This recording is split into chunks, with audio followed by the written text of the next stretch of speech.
Time on the podcast, and today we'll be looking at a very important topic for the families and singles alike. And today with me on the podcast is one and only person that I tagged our a leisure consultant, is a travel person, he has explored a lot of places, and I can almost even tag him like a Wasfia, the Nazarene, and that's not a person, but Ola. Thank you very much for having me. I'm so excited to be on this podcast. I'm very happy to be here to share my knowledge, my experience, and most importantly, my vision and mission concerning travels, holidays for individuals, couples, and families. So I must say, thank you so much for inviting me. That's good. So, like I said earlier, today the topic is around how families, singles, can actually bond, and bonding is very very important, and bonding via leisure. And because if you look around, we have a lot of people saying, in the UK, I'm in abroad to just make money. I don't care about what they don't care about what happens. They don't care about the health. They don't care about the happiness. So the a lot of struggle. So before we go into what you've been doing, can we just tell us about why did you take this route and what have you been doing on this journey? Thank you very much. For me, I see myself as an average immigrant who lives in the UK, works 6 times a week, and that's 6 days a week. And then the only one day I try as much as possible to bond with my family.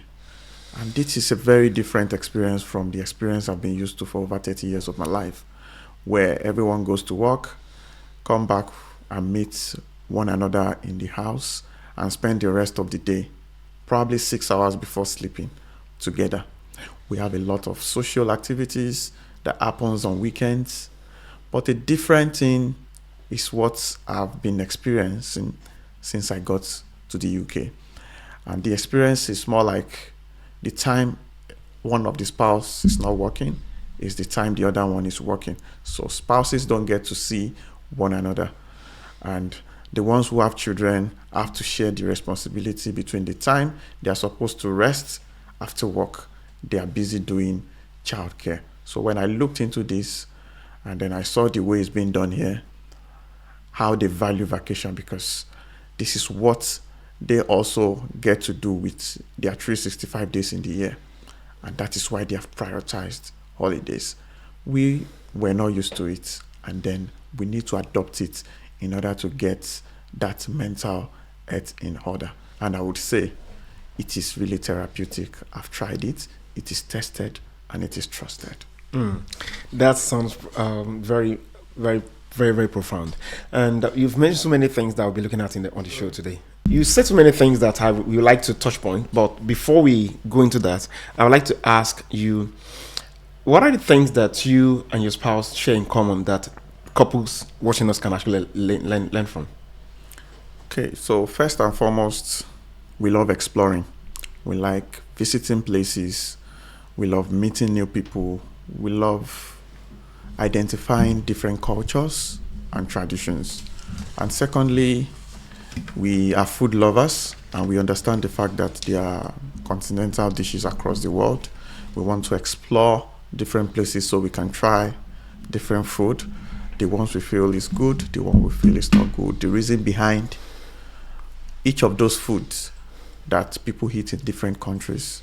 And then also, the third one is we work hard. We actually work smart. And we set a target at the end of each work milestone that we want to have a little rest, we want to have a break, and we want it to be memorable. I think those are the three major things we share together. And that's why we've been getting along on this holiday journey and vacation. That's profound. That's profound. You said something that's very striking. I go to that. You said that you explore together. I've heard some men saying that they prefer being with their guys, your friends outside, than staying at home. Or some even can't even possibly work together with their wives going out. And because some will say, women's talk, they can't stand women's talk. Some will say, some have the mentality that some women don't have what they should be conversing with, that they are more comfortable staying with their hanging out with friends outside.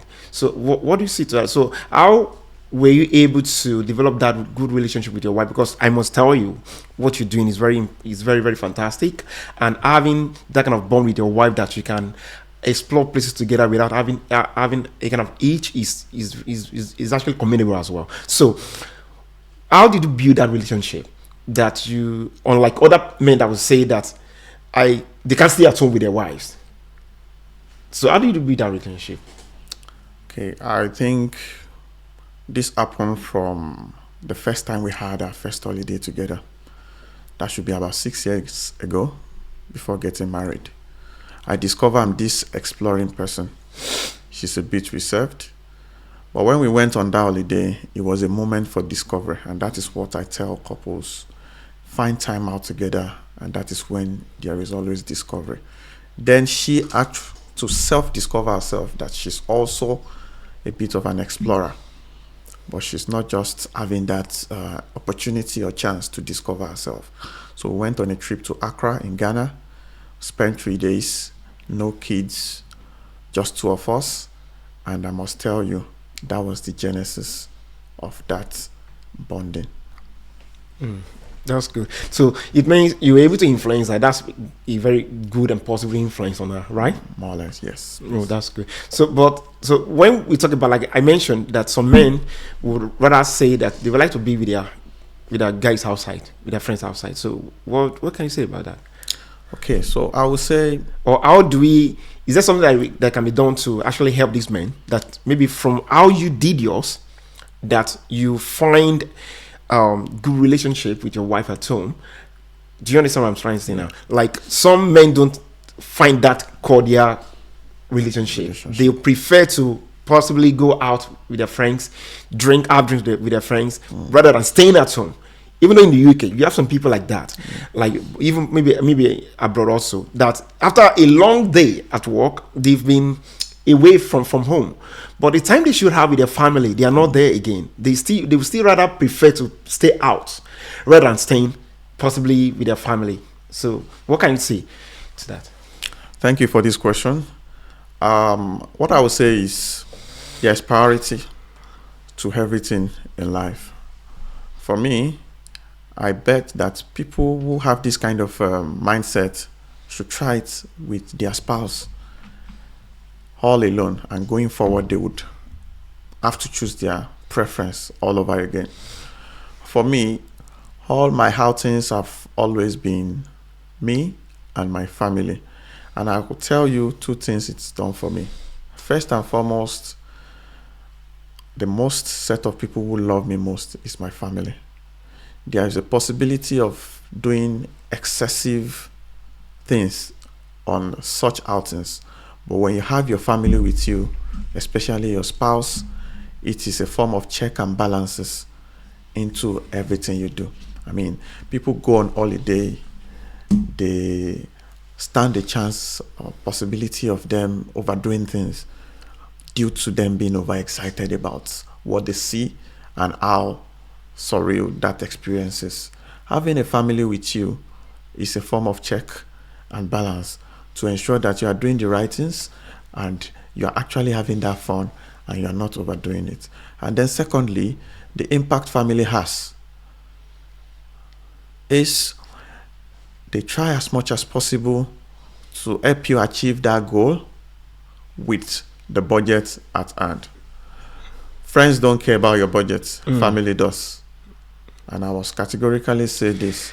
You work for the money, make the money. Exactly. That's profound. That's profound. Thank you very much. Before we proceed on asking more questions about how you bond with your family and what other people can actually learn, I would like to. I must tell you, are doing a very good job in the space you are currently, and it's very commendable. But then let me ask, what are you currently working on that family watching us of singles can actually buy into, the maybe kind of leisure that you're planning or vacation that you're planning for family or for singles? Can you tell us about it? Okay, thank you. Currently, for August, between the 18th and 22nd of August this year, we are planning a multi-country trip to the Netherlands, and then we also plan to visit Belgium, which is 2 hours away from Netherlands. And why we have decided to plan on this trip is because it is August and it is a vacation period. It is the peak of vacation. And then we have realized that children will be on holiday. We don't want adults to go on vacation and children are also not part of that vacation. And because of this, we have come up with a kind of couple and children-based holiday, whereby couple will have their own time out, children will also have their own time out with their fellow children, and that is the greatest level of vacation for the children, and then the greatest level of bonding for couples. It is going to happen such that couple can share ideas, couples can revitalize their relationship. I mean, we are not only looking into couples who don't have a good relationship. Those who have good relationship, we are working on the ways they can revitalize their love lives, where they can share romantic moments with each other. And we want to create this kind of experience that they can always look forward to having at least once every year. Thank you. So you said earlier that vacation and leisure, basically, they are therapeutic. It is as a way of healing. It has a way of healing wounds. It has a way of healing broken things, maybe broken connections, and that's very profound. And for some people that don't actually know how to connect, is there still an opportunity for someone to possibly connect with you regarding this vacation you're planning against August, or maybe some other ones in the future that they can actually connect with? Yes, we are trying as much as possible to get the social media to do this for us so that people can get to know us more. We have a WhatsApp group we created, and we want to make it as profound as possible. We also want to make it as transparent as possible so that people knows where we're going, how much it costs, what their budget looks like.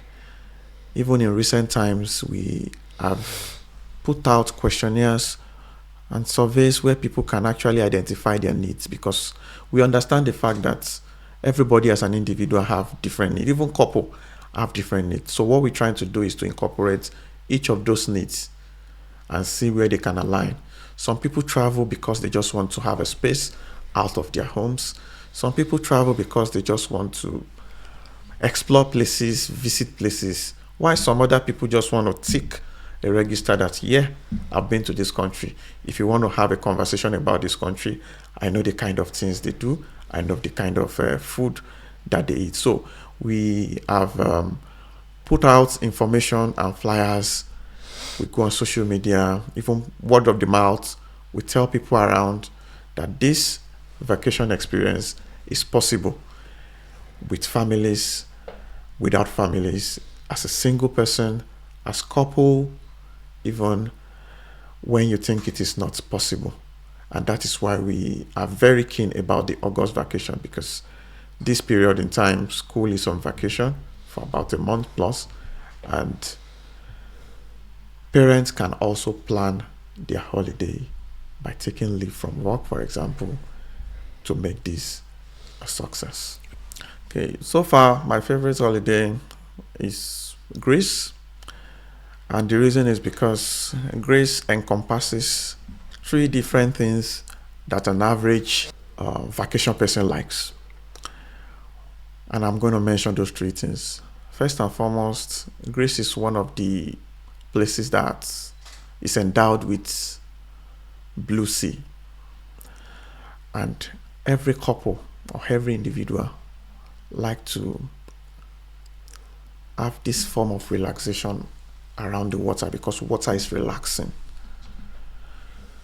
Secondly, Greece is a very historical country. So many people who love history would find Greece to be very inviting.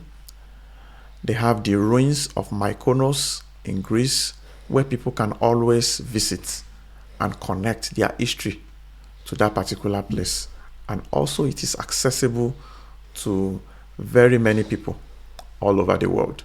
I would say the Greece experience is very a surreal one. And lastly, Greece is a kind of place that you don't have to worry about summer or winter. As at December, they still have 18 degrees weather, which is very good. And at that time, it is an off-peak period for traveling, which means flights will be very cheap. You can get a flight ticket for as cheap as £15, return tickets, which makes me feel Greece might be something everybody must visit in their lifetime. That's great. So that means holiday or going on vacation is not luxury, right? And it's not something that you have to break the bank to actually go on. So that is to inform or to encourage a lot of people that possibly have not been watching or that have not been considering that area to begin to think about it.